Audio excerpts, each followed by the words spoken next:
Exodus chapter 34. The Lord said to Moses, "Cut for yourself 2 tablets of stone like the first, and I will write on the tablets the words that were on the first tablets, which you broke. Be ready by the morning, and come up in the morning to Mount Sinai, and present yourself there to me on the top of the mountain. No one shall come up with you, and let no one be seen throughout all the mountain. Let no flocks or herds graze opposite that mountain." So Moses cut 2 tablets of stone like the first, and he rose early in the morning, and went up on Mount Sinai as the Lord had commanded him, and took in his hand 2 tablets of stone. The Lord descended in the cloud, and stood with him there, and proclaimed the name of the Lord. The Lord passed before him and proclaimed, the Lord, a God merciful and gracious, slow to anger, and abounding in steadfast love and faithfulness, keeping steadfast love for thousands, forgiving iniquity and transgression and sin, but who will by no means clear the guilty, visiting the iniquity of the fathers on the children, and the children's children, to the 3rd and the 4th generation. And Moses quickly bowed his head toward the earth and worshipped.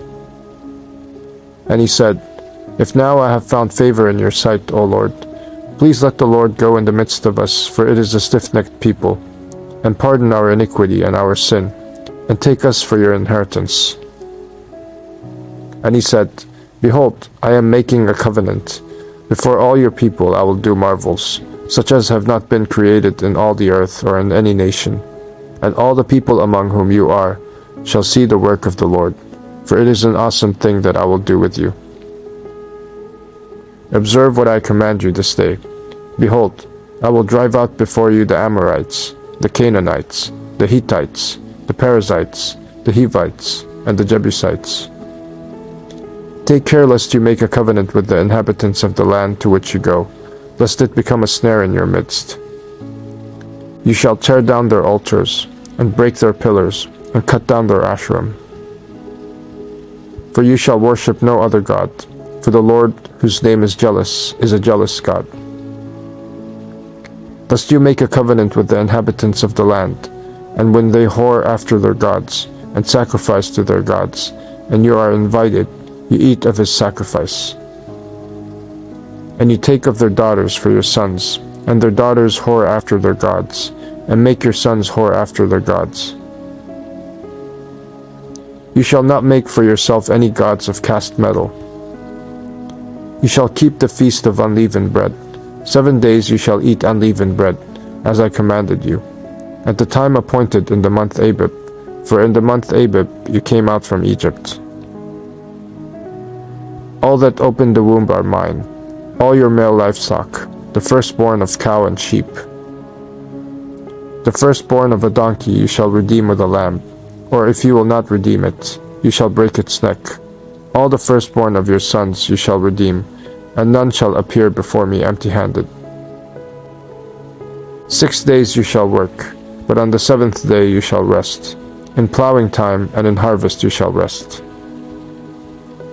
You shall observe the Feast of Weeks, the first fruits of wheat harvest, and the Feast of Ingathering at the year's end. 3 times in the year shall all your males appear before the Lord God, the God of Israel. For I will cast out nations before you, and enlarge your borders. No one shall covet your land, when you go up to appear before the Lord your God 3 times in the year. You shall not offer the blood of my sacrifice with anything leavened, or let the sacrifice of the feast of the Passover remain until the morning. The best of the first fruits of your ground you shall bring to the house of the Lord your God. You shall not boil a young goat in its mother's milk.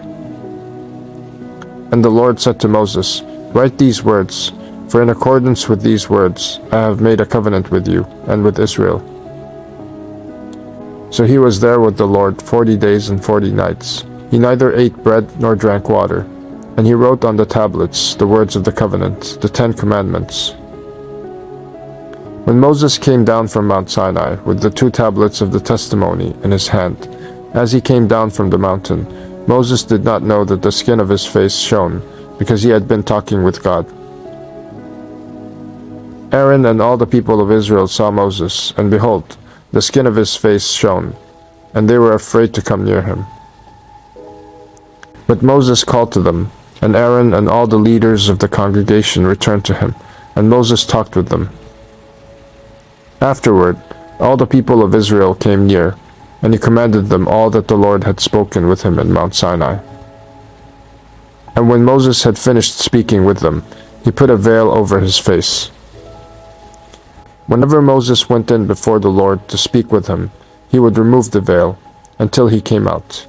And when he came out and told the people of Israel what he was commanded, the people of Israel would see the face of Moses, that the skin of Moses' face was shining, and Moses would put the veil over his face again until he went in to speak with him.